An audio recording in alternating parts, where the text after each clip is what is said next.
नमस्कार दोस्तों, class 6 mathematics chapter 4 हमारा कंटिन्यू है और आज हम बात कर रहे हैं चैप्टर 4 की एक्सरसाइज 4.3। अगर आप चैनल पर नए हैं तो चैनल सब्सक्राइब कीजिए और वीडियो अच्छा लगा तो इसे लाइक और शेयर ज़रूर कीजिए। फर्स्ट क्वेश्चन है, name the angles in the given figure. यानी यहाँ पर एक फिगर दे रखा है, ये देखिए आप, इस फिगर का नेम भी दे रखा है A, B, C and D। अब इस फिगर को हम देखकर बता सकते हैं कि फिगर कितनी लाइन सेगमेंट से बना हुआ है। फिगर जो है वो 4 लाइन सेगमेंट से बना है, 1 A और B, 2 जो लाइन सेगमेंट है वो है B और C, जो थर्ड लाइन सेगमेंट है वो C और D, और जो लास्ट वाली लाइन सेगमेंट है D और A। लेकिन इसने क्या पूछा है, नेम द एंगल्स, एंगल पूछा है। अब एंगल हमेशा कितनी लाइन सेगमेंट के बीच में बनेगा, एंगल हमेशा 2 लाइन या लाइन सेगमेंट के बीच में बनता है। ठीक है, तो ये देखिए आप, ये रहा एंगल, 2 लाइन सेगमेंट के बीच का जो झुकाव होता है, ये जो होता है वही तो एक एंगल होता है। तो यहाँ पर आप देखिए कि 2 के बीच में एंगल, एक एंगल बनता है। ठीक है, तो यहाँ पर इन 2 के बीच में ये वाला एंगल बन रहा है, एक लाइन सेगमेंट ये, एक लाइन सेगमेंट ये, तो इनके बीच में ये वाला बन रहा है। यहाँ से अगर देखें हम तो एक इधर जा रही है, एक इधर जा रही है, यानी यहाँ पर एक एंगल बन रहा है, और यहाँ से देखें एक इधर जा रही है, एक इधर जा रही है, तो यहाँ एक एंगल बन रहा है। अब इसने क्या कहा है कि नेम द एंगल, अब इस एंगल का नेम लिखना है। अब यहाँ पर हम ऐसा भी लिख सकते हैं कि angle A, angle B, angle C, angle D भी हम लिख सकते हैं, लेकिन हमारे पास और भी दे रखे हैं दूसरे नाम भी, तो हम किस तरीके से लिखेंगे कि हम इन लाइन सेगमेंट को भी यूज़ करेंगे। ठीक है, जैसे ऐसा मैं लिख सकता हूँ कि angle A, angle B, angle C, angle D, ये भी एकदम करेक्ट होगा, लेकिन हम इन लाइन सेगमेंट का भी यूज़ यहाँ पर करेंगे। तो जहाँ पर एंगल बन रहा है उसको हम बीच में रखेंगे। ठीक है, तो देखिए आप, पहले तो आप देखिए कि एंगल का जो साइन होता है वो इस तरीके का होता है।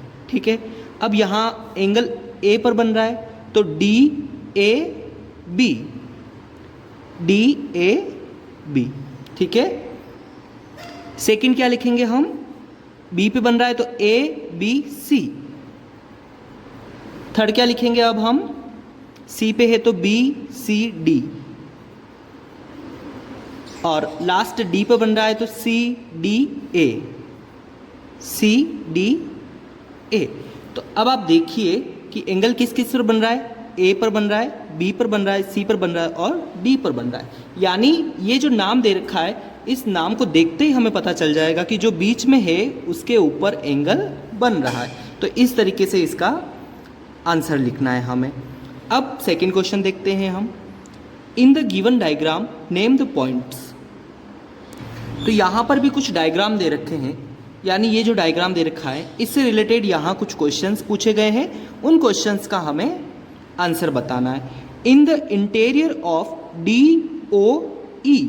अब यहाँ पर क्या पूछा है, in the interior of DOE, DOE यानी ये जो एंगल बन रहा है इनके बीच में कौन सा पॉइंट है। तो अब आप देखिए DOE के बीच में तो हमें सिर्फ ये A ही नज़र आ रहा है, यानी ये तो B जो है वो तो इस लाइन के ऊपर है। ठीक है, इसके ऊपर वाला नहीं देखना है। इसने क्या पूछा है, इंटीरियर, इंटीरियर यानी इसके अंदर, यानी DOE के अंदर कौन सा बन रहा है, तो अंदर क्या है, पॉइंट A है, तो यहाँ आ जाएगा इसका answer A। In the exterior of EOF, EOF से एक्सटीरियर, तो EOF के अंदर वाला नहीं देखना है, बाहर वाले सारे पॉइंट्स देखने हैं। तो EOF के बाहर एक तो C, एक है A, एक है D, यानी CAD, ये तीनों ही पॉइंट हो गए यहाँ पर। तीसरा पूछा है ऑन एंगल EOF, EOF के ऊपर, यानी इनके ऊपर कौन सा बन रहा है, तो EOF के ऊपर एक तो E बन रहा है, B बन रहा है, O बन रहा है और F बन रहा है। तो ये है सेकंड क्वेश्चन। थर्ड देखते हैं अब हम, क्वेश्चन नंबर थर्ड है, draw rough diagrams of 2 angles such that they have, यानी हमें एक रफ डायग्राम बनाना है टू एंगल्स के लिए 1 पॉइंट इज कॉमन। फर्स्ट में हमें क्या बनाना है, जिसका 1 पॉइंट जो है वो कॉमन होगा। 2 point is common, 3 point is common, 4 point is common and 1 रे इज कॉमन। तो इस तरीके से हमें रफ डायग्राम ड्रॉ करने। तो रफ डायग्राम हम इजीली ड्रॉ कर सकते हैं। फर्स्ट हमें क्या पूछा है, 1 पॉइंट इज कॉमन। तो इस तरीके से आप रफ डायग्राम ड्रॉ कर लीजिए। 1 पॉइंट कॉमन कहाँ आ रहा है, ओ सबके लिए कॉमन आ रहा है, 2 एंगल्स के लिए। जैसे मान लो DOC, एक एंगल हमारा ये बन गया, ठीक है। दूसरा हम मान लेते हैं COB, दूसरा एंगल हमारा ये बन गया। 2 एंगल यहाँ पर बता दिए हैं। अब यहाँ पर कॉमन क्या चीज़ आ रही, ओ दोनों के लिए कॉमन है। तो इस तरीके से इस डायग्राम को ड्रॉ कर सकते हैं। सेकंड क्या है, 2 पॉइंट इज कॉमन। तो 2 पॉइंट कॉमन के लिए भी हम स्केल से डायग्राम को ड्रॉ कर लेंगे। जैसे एक तो मैंने ये बनाया, अब आप देखिए यहाँ पर O लिख लेते हैं, यहाँ लिख लेते हैं A B C लिख लेते हैं, ठीक है। B मान लो यहाँ है, A यहाँ है, C यहाँ है। अब यहाँ पर 2 पॉइंट्स कॉमन आ गए हैं, O और B, यानी जैसे हम अगर देखेंगे एंगल्स को तो AOB और यहाँ पर देखेंगे COB, यानी ये O और B दोनों के लिए यूज़ हो रहा है। तो इस तरीके से रफ डायग्राम ड्रॉ करना है। तीसरा, इसी में हमें पूछा है 3 पॉइंट इज कॉमन। तो इसी तरीके से हम बना लेंगे और इसके ऊपर 3 पॉइंट लिख लेंगे, 1 2 3।